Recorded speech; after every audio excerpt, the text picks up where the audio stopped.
আৰু কেইদিনমানৰ পাছতে অনুষ্ঠিত হ'ব মেট্ৰিক আৰু হাই ছেকেণ্ডেৰী পৰীক্ষা। বৰ্তমান সময়লৈকে যদি তোমালোকৰ পঢ়ি কমপ্লিট হোৱা নাই বা যদি চিন্তাত আছে তোমালোকে কিদৰে পৰীক্ষাত এটা ভাল নম্বৰ স্ক'ৰ কৰিব পাৰিম বুলি, তেনেহ'লে এই ভিডিঅ'টো তোমালোকৰ কাৰণে। গতিকে পোনপ্ৰথমতে মন কৰিবা, পৃথিৱীত নোৱাৰা কাম একো নাই। যদি তোমালোকে চেষ্টা কৰা তেনেহ'লে সকলো কামেই তোমালোকে কৰি দেখুৱাব পাৰিবা। গতিকে পোনপ্ৰথমতে এটা মই সৰু পদক্ষেপৰ পৰা এই ভিডিঅ'টি আৰম্ভ কৰিব বিচাৰিছোঁ। যিটো সৰু পদক্ষেপ হৈছে তলৰ কমেণ্ট বক্সত তোমালোকে নিজকে সংকল্প লোৱা যে মই কৰি দেখুৱাব পাৰিম, মোৰ দ্বাৰা সম্ভৱ হয় বুলি। গতিকে এই সৰু পদক্ষেপটোৰ পৰাই আজি আমাৰ এই ভিডিঅ'টি আৰম্ভ কৰোঁ। যিহেতু তোমালোকে গম পোৱা তোমালোকৰ আগন্তুক মেট্ৰিক বা হাই ছেকেণ্ডেৰী পৰীক্ষালৈ বেছি সময় নাই, গতিকে এই সময়ছোৱাত তোমালোকে বহুত বেছি প্ৰেছাৰ অনুভৱ কৰিবা।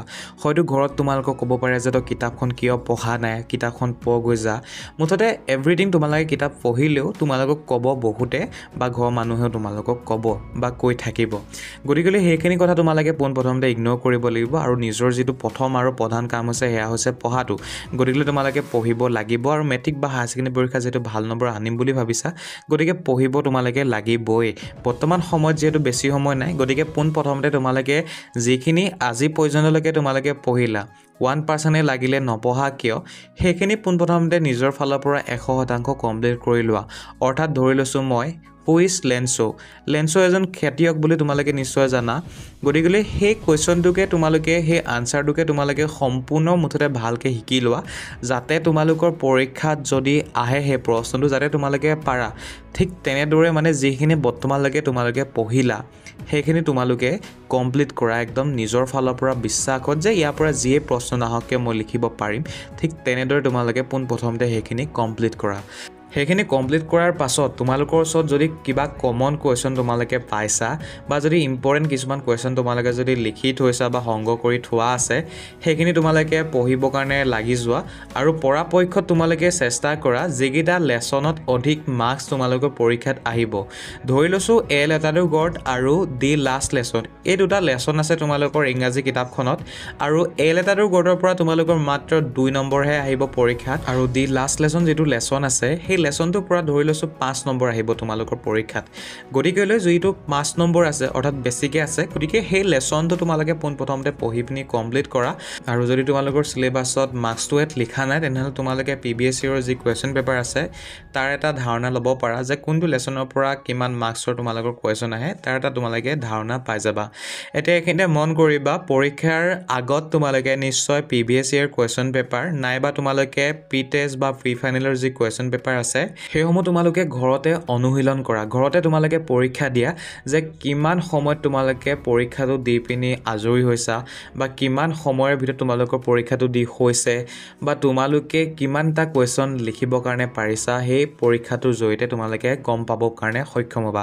গতিকে পৰীক্ষা আগত ঘৰতে নিজেই তোমালোকে PBSCৰ কুৱেশ্যন পেপাৰ নাইবা প্ৰি টেষ্ট প্ৰি ফাইনেলৰ কুৱেশ্যন পেপাৰ সহায়ত ঘৰত পৰীক্ষা দি চাবা, নিজকে টেষ্ট লৈ চাবা, যাতে পৰীক্ষাৰ কাৰণে তোমালোকে কিমান প্ৰস্তুতি হ'লা বা নাই হোৱা তাৰ পৰা গম পাবা। 3 নম্বৰে তোমালোকে কাম এটা কৰিব পাৰা, যিটো হৈছে তোমালোকৰ যিসমূহ লেচন কাহিনী থাকে বা এটা কবিতা থাকে, সেইসমূহ লেচন বা কবিতা তোমালোকে তাৰ যিটো মূল ভাৱ হয় বা তাৰ যিটো সাৰাংশ হয় সেইখিনি তোমালোকে ভালকৈ বুজি ল'বা, মুখস্থ কৰি ল'বা, মনত তোমালোকে মুঠতে থৈ ল'বা। যদি সেইখিনি মুখস্থ বা মনত তোমালোকৰ থাকে বা যদি তোমালোকে বুজি লোৱা, তেনেহ'লে তাৰ পৰা যি কুৱেশ্যনে নাহক কিয় তোমালোকৰ লিখিবৰ কাৰণে সহজ হ'ব।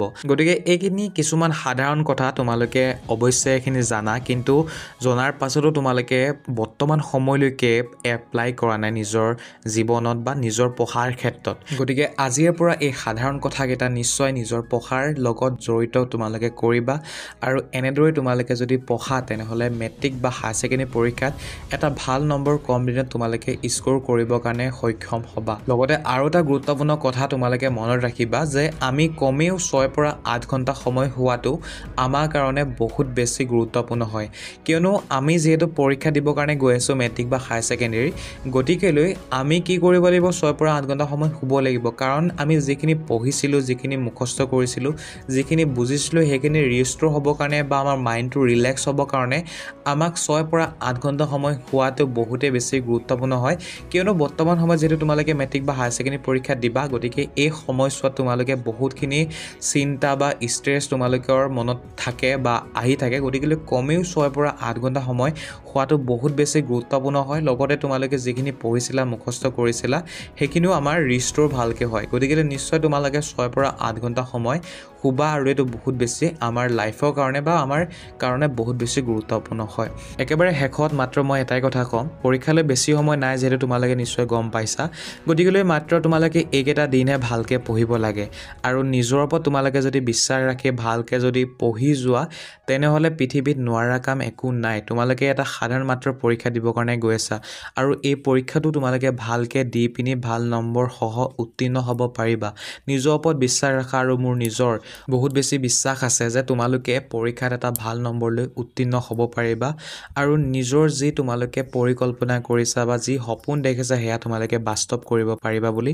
মোৰ 100% বিশ্বাস আছে আৰু এই 100% বিশ্বাসক নিশ্চয় তোমালোকে সফল কৰিবা বুলি মই বহুত বেছি আশা ৰাখিলোঁ গতিকে আজি আমাৰ ভিডিঅ'টো ইমানতে সামৰিছোঁ তোমালোক সকলো ভালে থাকা সুস্থ থাকা তোমালোকৰ সপোন বাস্তৱ হওক তাৰ শুভকামনাৰে ভিডিঅ'টো চোৱাৰ কাৰণে বহুত বেছি ধন্যবাদ যদি ভিডিঅ'টো ভাল লাগে নিশ্চয় এটা লাইক কৰি কমেণ্ট বক্সত নিজৰ সংকল্প নিশ্চয় লিখিবা আৰু চেনেলটো যদি ছাবস্ক্ৰাইব কৰা নাই নিশ্চয় চেনেলটো ছাবস্ক্ৰাইব কৰি ল'বা ভিডিঅ'টো চোৱাৰ কাৰণে বহুত বেছি ধন্যবাদ জয় অসম